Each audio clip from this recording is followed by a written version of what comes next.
and she was like, do y'all have any of that special Sprite? And I was just trying to figure out, like, what do you mean by special Sprite? I've worked in retail for 2 months now. I made a video quite a while back talking about some tales from retail. Today, we're gonna do it again. So there's a portion of our store that closes at the same time every day for 30 minutes. Middle of the day. It can be inconvenient, but it's not really during normal times when people would be off work or out of school. It's just a really random time that a certain portion is closed for 30 minutes. It's been that way for years. Well before the time that I even started working there. There was a guy that came in that wanted to use that portion of our store and was furious that it was closed. He was talking about how he made a whole special trip to get to our store, how it completely disrupted and ruined his entire day, and he was going on like a long rant to one of my employees, to me, to one of my managers. It was a whole thing. And we just had to tell him, like, buddy, we're sorry, but there's literally nothing we can do about this. The door's locked, we cannot unlock it until this time. You're just shit out of luck. And he was furious. And he ended up staying at the store until the area reopened, and then went in there like it was no big deal. There was this one lady that was definitely on something. My employees are assuming crack. I'm not very good when it comes to identifying drugs and what people might be on. But she came in, she was kind of like wobbling around a little bit. She was definitely off her rocker. She came and found me. I don't even know how she found me. I was on the opposite side of the store from where the entrance is. And she was like, do y'all have any of that special Sprite?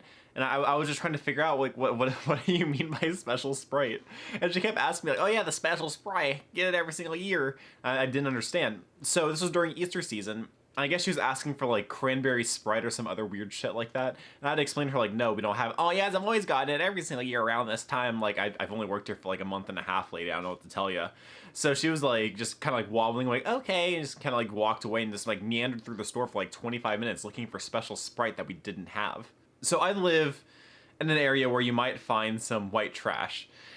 And there's this guy that came into the store literally wearing like overalls, huge ass scraggly beard, kind of a bald head, not to judge or anything. And he was lost out of his mind. I don't even know how you get as lost as he was. And the problem was he had no idea how to use Google Maps or any kind of GPS. So he gets his dirty ass phone out and puts it on the counter and asks for help. Now, we were insanely slow. The employee and myself who were at the front had nothing else better to do. We thought we would just be nice. So we decided to help this guy out. Now he's looking for a town that's like 3 towns over. And he has a rule. He will not use tolls. He was getting sick and tired of tolls. We have a lot of tolls in the area. It's a thing. It's fine. But he has refused to spend any money on them. So we had to like math out the perfect route, the optimal route for him to take.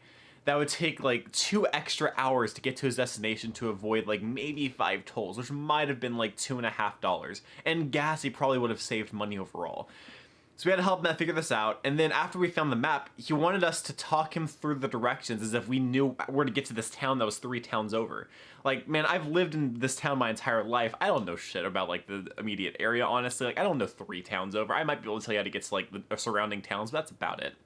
But he was super weird the entire time till the very end whenever he was like really nice, and then he like bought something and he left, and it was like whatever, I guess. So at our store, you're given the option to basically put your phone number in to accumulate rewards points over time.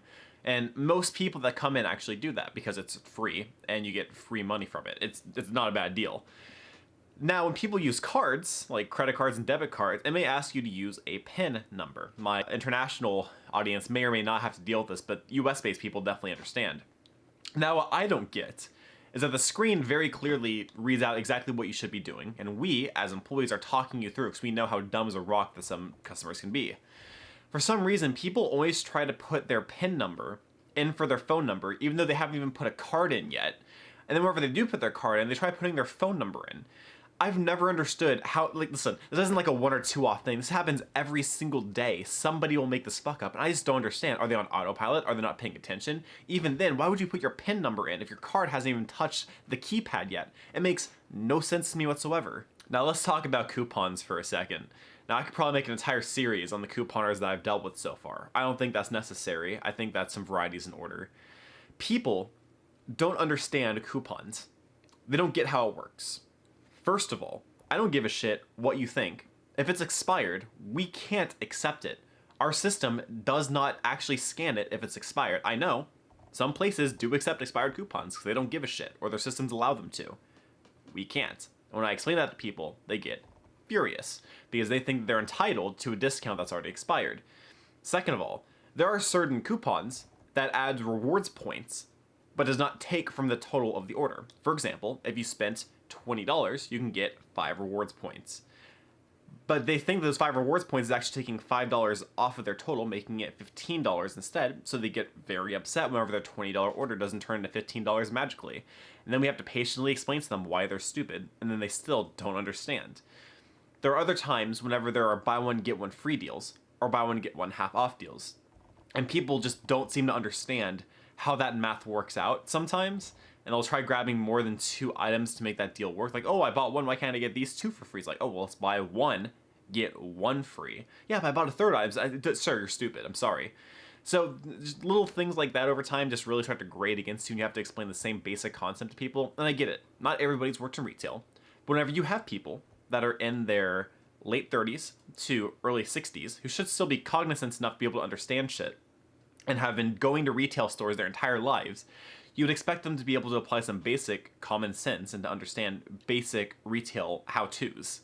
I don't know. Maybe I'm expecting too much from my fellow humans. I hope you guys enjoyed this video. Retail has been a challenge. I've been enjoying the job, but man, there are just some situations that I did not expect or foresee happening. If you guys enjoyed this video, go ahead and give it a like. If you want to see more, subscribe, and do not forget to keep it casual.